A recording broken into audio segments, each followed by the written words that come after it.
Let me tell you, you think you have friends? Wait until you're broke. Wait until you fail. Wait until you make a decision that doesn't benefit them. And then look around. That's when you'll see who's real and who was just passing time with you. This world is transactional. People support you as long as you serve their purpose. And the moment you stop being useful, they disappear like smoke. It's not personal. It's just how the world works. And if you don't understand this early, life will teach you the hard way. When you're at your lowest, no one comes. When you're confused, people laugh. When you dream big, they doubt you. But when you rise, oh, now they remember your name. That's not friendship, that's convenience. So be careful. Don't open your heart to everyone. Don't tell your plans to just anybody. Don't expect support when you're building. Learn to be your own friend. Learn to clap for yourself in silence. Because the day you stop relying on people is the day you start becoming powerful. Work hard. Stay silent. Let success answer all the questions. And remember this, it's better to walk alone than walk with people who pretend to care. Be smart, be sharp, and most importantly, be careful. In today's world, one harsh truth often goes unspoken. People are primarily concerned with themselves. Everyone is chasing something: success, money, recognition, validation, or survival. And in this pursuit, the needs, feelings, and struggles of others often become secondary.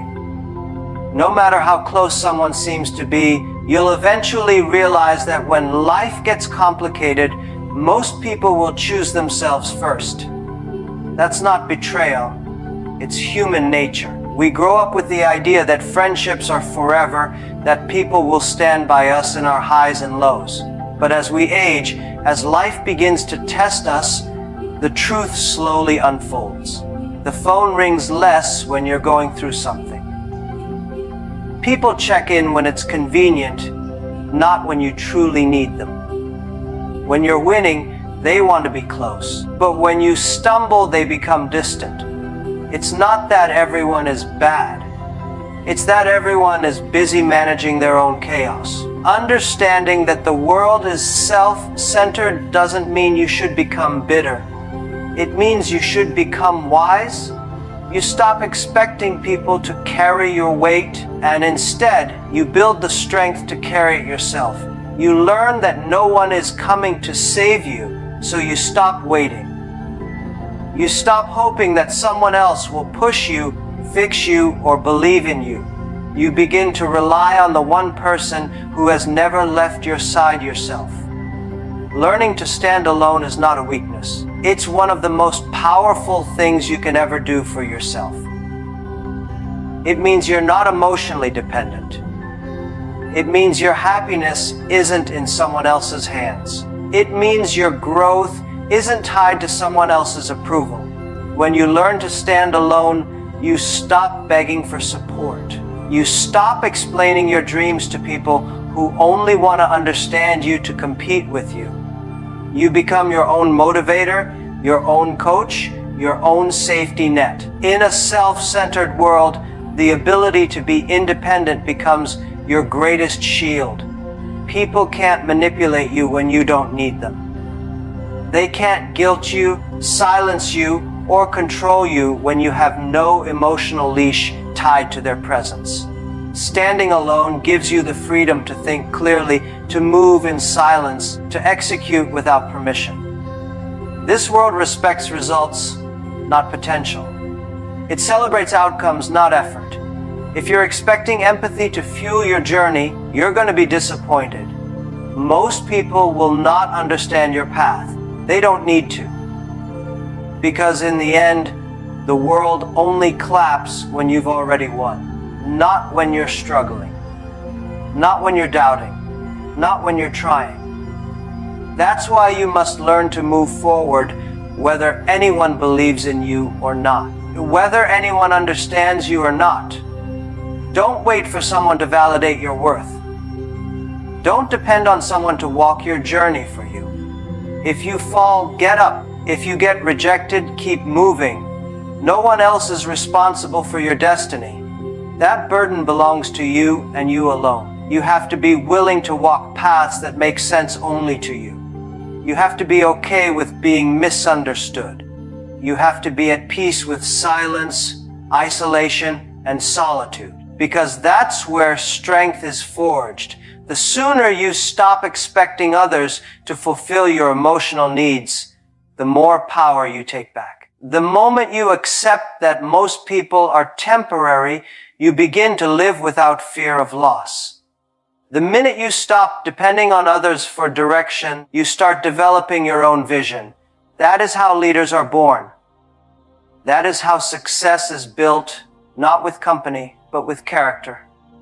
Not with applause, but with endurance. One of the most surprising lessons life teaches is that the more successful you become, the fewer real friends you'll have around you. It seems backward at first. Shouldn't success attract more love, more celebration, more support? But reality often works in the opposite direction. The very moment you begin to rise, the dynamics of your relationships begin to change. Not always with words, but with silence, with distance, with looks that don't match the smiles. When you're struggling, people find comfort in your situation. You are relatable. You're not threatening. Your failures make them feel less alone in their own. But when you begin to break barriers, when you start chasing excellence instead of excuses, something shifts. The people who once rooted for you may start to feel uncomfortable. Jealousy creeps in. Insecurity starts whispering to them that your success is a reflection of their stagnation. You'll start to notice strange behaviors. Invitations start disappearing. Messages slow down. Conversations that were once warm become distant. The tone changes. It's not always loud or direct. Sometimes it's just an absence of excitement for you, an absence of genuine pride in your achievements. People who once said, "You got this," now say, "Don't forget where you came from." It's subtle but sharp. Some friendships are built on common struggle, not deep connection. As long as you're in the same place, you're bonded. But once you move forward, the thread begins to unravel. What seemed like a genuine friendship was often just proximity, familiar pain, shared limitations. The moment you escape that reality, you unintentionally highlight what they haven't done yet. It's not your fault, but it becomes your problem. This is the reason why success can feel lonely. Not because people vanish overnight, but because the energy changes. Your growth starts making others question their own choices. And instead of using your progress as inspiration, some use it as ammunition. They begin rewriting the story of your success. They got lucky. They changed. They think they're better. These comments often come not from enemies, but from people you once trusted. Success acts like a mirror. It doesn't change people, it reveals them. Some friends will celebrate you genuinely. They'll cheer when you win because they believe there's space for everyone at the top. But others will pretend. They'll smile, but their silence will be loud. They'll say, "Congrats," with a forced tone, only to talk differently behind closed doors. It's not envy you'll fear most, it's the quiet withdrawal from people who once said they'd always be there. And what's even more difficult is realizing that some of your best memories were shared with people who cannot handle your future. Letting go of them feels like losing a part of yourself. But that's the cost of growth. Success demands emotional maturity, and sometimes that means accepting that not everyone can continue the journey with you. Some people were only meant to walk with you for a season. Many people want to see you do well, just not better than them. When you start achieving more, they feel left behind. They begin to question why your life is moving faster, why you're reaching heights they haven't. In their minds, your success becomes unfair. And instead of asking how they can level up, they pull back. Not because you did something wrong, but because they can't handle what you did right. So, the people who once promised they'd never leave might become the first ones to fade away. Their absence won't always be obvious. It'll be in the way they no longer ask how you're doing, no longer support your work, no longer include you in moments that once mattered. They won't confront you, they'll just disconnect. Quietly.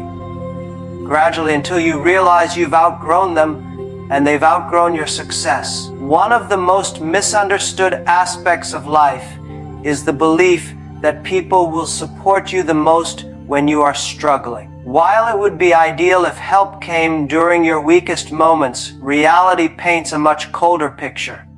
Help, admiration, support, and recognition often don't show up when you are down. They come when you no longer need them.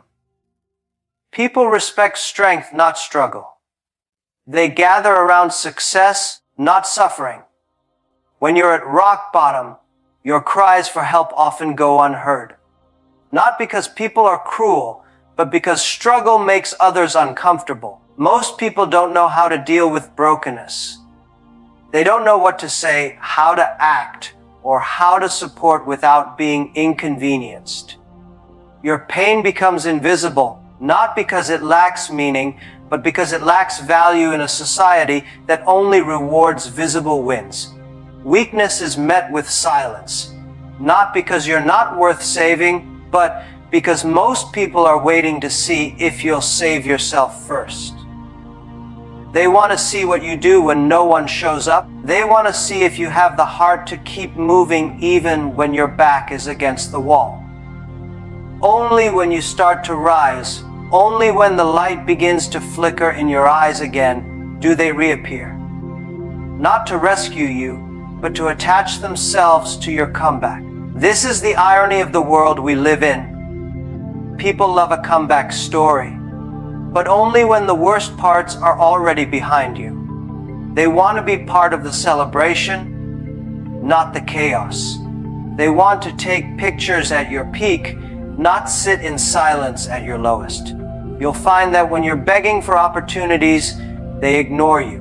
But when you no longer need them, they ask how they can help.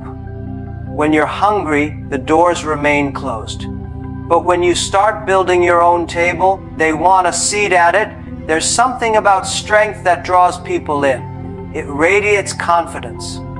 It signals security. It sends a message that you're worth being associated with. People are drawn to certainty, not desperation. When you're strong, when you've figured things out on your own, others begin to see value in your existence. Suddenly, your phone rings more. Your inbox gets filled. You're invited, included, noticed. Not because you changed as a person, but because your image now carries perceived power. It's a hard pill to swallow, especially if you've ever gone through something deeply painful, expecting people to stand by you. Most won't. They may offer words, but they rarely offer presence. They'll say, "Let me know if you need anything," but disappear when you actually do. It's not always malicious. Sometimes, people are simply too busy managing their own lives. Other times, they don't know how to carry someone else's burden. And often, they simply don't care as much as you assumed they did. And so, you learn the painful lesson: strength is the currency of attention. When you are seen as strong, independent, and capable, people are more likely to offer help, not because they think you need it, but because they want to be connected to what you're building. You become a magnet when you look like you're going somewhere. You gain supporters when you no longer appear desperate for support. When you stop asking for help and start building regardless, that's when others start to offer assistance. It's when you've already pushed the boulder halfway up the hill that people come and ask if you need a hand. It's after you've taken the first 100 steps alone that someone shows up and wants to walk with you. not because they were never there, but because you had to become someone worth walking with. People invest in those who look like they don't need investing in. They support those who look like they've already succeeded. Trust is one of the most powerful currencies in life, but it's also one of the most misunderstood. Many people confuse trust with feelings. They assume that because someone makes them feel comfortable, speaks kindly, or shows temporary loyalty, that person is trustworthy. But real trust is not built through warmth or charm. It is earned slowly through repeated experience, not instant emotion. Emotions are unreliable. They fluctuate with moods, circumstances, and perceptions. You can feel close to someone in a single conversation and feel distant from them the next day. You might feel like you can trust someone because they say what you want to hear, but words are cheap. Actions, consistency, and tested loyalty are what define true trust. It's not about how someone makes you feel in one moment. It's about how they show up over time, especially when it's inconvenient for them. Genuine trust forms through patterns. You notice how someone behaves when things go wrong. You pay attention to how they respond when you fail, when you're vulnerable, when you're no longer useful to them. Do they still respect you? Do they stand beside you without needing the spotlight? Do they protect what you shared in confidence, even when you're not around? These are the moments that quietly build or destroy trust. Anyone can be nice when they have something to gain. Anyone can pretend to care when the room is full of opportunity. But what happens when the benefits disappear? What happens when it's no longer easy or profitable to be in your corner? That's when you see the truth. Trust is tested in silence. It's revealed in discomfort. It grows only through experience that proves a person's intentions over and over again. People often make the mistake of trusting too quickly. They get emotionally attached, open up their world, and expose their thoughts and struggles to people they barely know. They trust someone's words without waiting to see their actions. And then, when betrayal happens, they call it heartbreak. But the reality is, trust wasn't broken. It was never built properly in the first place.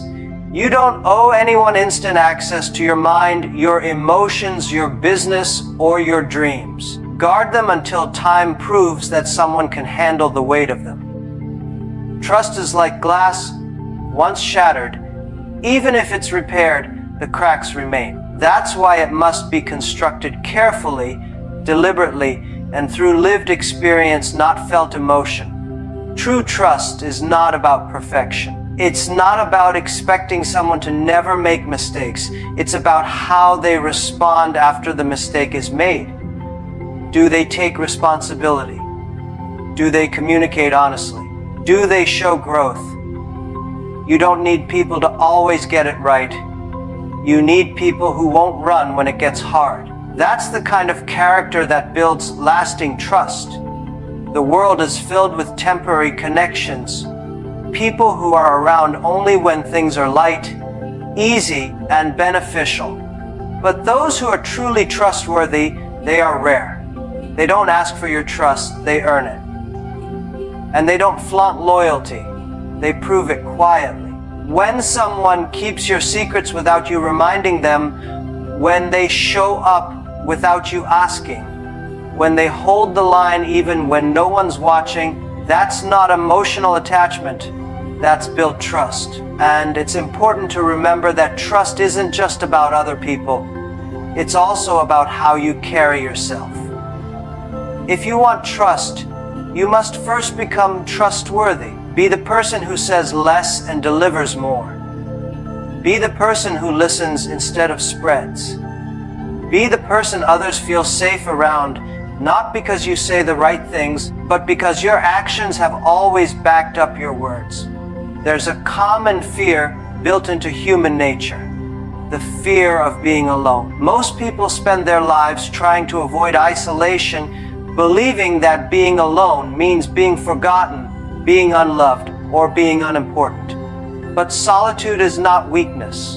In fact, the moment you truly understand who you are, being alone becomes one of the most powerful states you can experience. When you know your identity, your purpose, and your values, the silence around you doesn't feel like emptiness. It feels like clarity. Being alone exposes you to yourself. It removes the noise, the distractions, the outside influences that often shape your decisions and beliefs. You're no longer adjusting yourself to fit in. You're not altering your personality to be accepted. You start seeing yourself with honest eyes. Your flaws, your strengths, your patterns, your potential. Most people avoid being alone not because they dislike silence, but because they're afraid of what it might reveal. But something transformational happens when you stop running from solitude and start embracing it. You realize that peace doesn't require permission from others. You understand that confidence isn't built in a crowd. It's built in the quiet. The more time you spend with yourself, the more control you gain over your mind, your emotions, and your reactions. You begin making decisions based on your own values, not social pressure or fear of judgment. The world often teaches us that being surrounded by people is a sign of strength, that popularity equals value. But the truth is, there are people with a full room and an empty soul. There are people constantly surrounded by friends, yet they feel misunderstood and unfulfilled. That's because connection without self-awareness creates noise, not meaning. You can't have true relationships with others until you've built a healthy relationship with yourself. Aloneness becomes powerful when it's paired with self-knowledge. When you know who you are, you stop chasing validation. You stop explaining yourself to people who are committed to misunderstanding you. You stop watering yourself down to avoid making others uncomfortable. You walk in rooms without needing to be the loudest or the most liked because your sense of worth isn't up for negotiation. When you're secure in your identity, solitude becomes fuel. You use that time to grow, to create, to reflect. You're not lonely. You're preparing. You're sharpening your mind, protecting your energy, and aligning with your goals. You stop fearing missing out because you understand that not every opportunity is meant for you. Not every party, every relationship, or every trend is aligned with your path. Alone, you learn discernment. In solitude, you also develop resilience.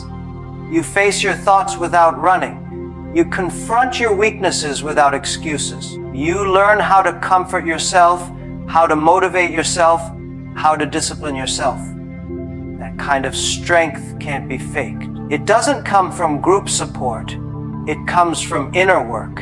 And once you've built that foundation, you're no longer shaken by people leaving, circumstances changing, or criticism showing up. You begin to attract different things when you're no longer afraid to be alone. People sense your independence. They feel your self-respect. You're not desperate for attention, so the attention you get is genuine. You don't cling to toxic relationships out of fear. You walk away because your peace matters more. You don't follow the crowd. You follow your calling. And perhaps one of the most overlooked powers of being alone is clarity. Without distractions, your vision sharpens. You're not pulled in 10 directions trying to please everyone. You move with purpose. You think deeply.